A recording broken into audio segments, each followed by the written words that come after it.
John, Mike Bonner from the Clarion Ledger. What gives you confidence the last two starts for Hudson are just kind of a blip on the radar, not maybe a trend?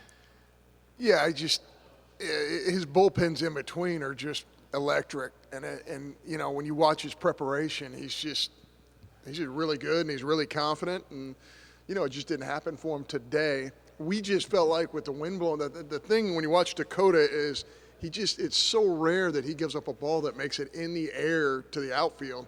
When he's getting beat, it's usually ground ball, and they were getting balls to the outfield in the air, and I thought that was a little strange.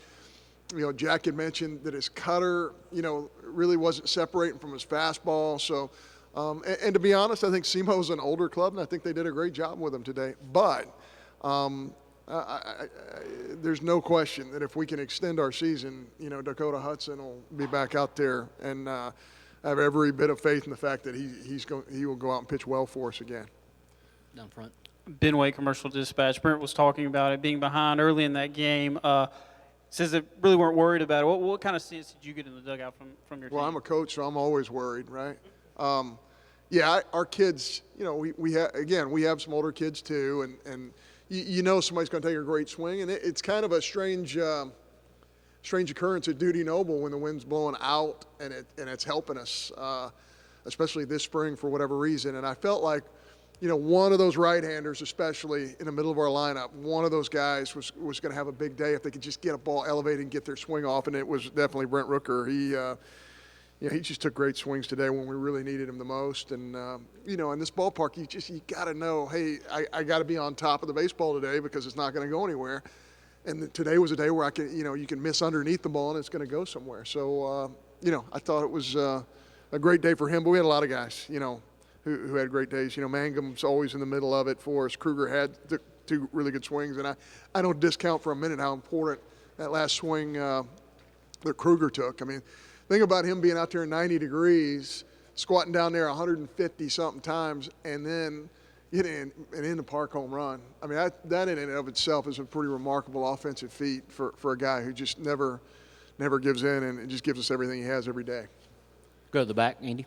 Coach Andy Lee, WTVA Television. Psychologically, how important is it to get that first win, especially in a grinded-out kind of game, to give you some more time and just get some momentum going into Saturday? It's big because, we get to watch two really good teams play now, and we get to make some adjustments and take some notes with these two clubs. And I think it gives our kids a little bit of rest. We'll play tomorrow night, and it'll be a little bit of a different temperature situation. I'm not going to say it takes the pressure off because I don't think our kids feel any pressure regardless because they're kids, they're 18 to 22-year-olds, and they're having a good time in our dugout. But I think it's that confidence thing, after not playing as well as we wanted to in the SEC tournament, getting off to a good start here. And, I think it's a real testament to our guys. We got down early, and I just think they never felt like they're going to lose that baseball game. That's a real credit to them. Front left. What is it about Brent that allows him to be so successful against left-handed pitching? Yeah, he just sees it really good. I mean, he just sees the ball very, very well. He's and he's got so much bat speed. It's ridiculous. We have this TrackMan technology that we use in BP, and he regularly hits balls 110, 112, 115 miles an hour off his barrel. It's pretty impressive how hard he hits balls. And we have other guys who can do that as well, but versus the left-handers, he's seen it well. But you know what? I'm really proud of him. We got to the middle part of the year, and he started staying on right-handed sliders really well too. When he figures that out, he's going to be a devastating hitter. And I think he's really close to being able to, handle an entire, bevy of breaking balls from a right-handed pitcher. Front. Is tomorrow a game that's definitely Austin Sexton on the mound? Any talk at all of matchups or doing something different? We'll have to see because certainly Houston's in the mix there. Pilkington's in the mix there too. We'll wait and see. I mean, there's no doubt Austin Sexton's going to pitch for us. The question is, what game is he going to pitch for us?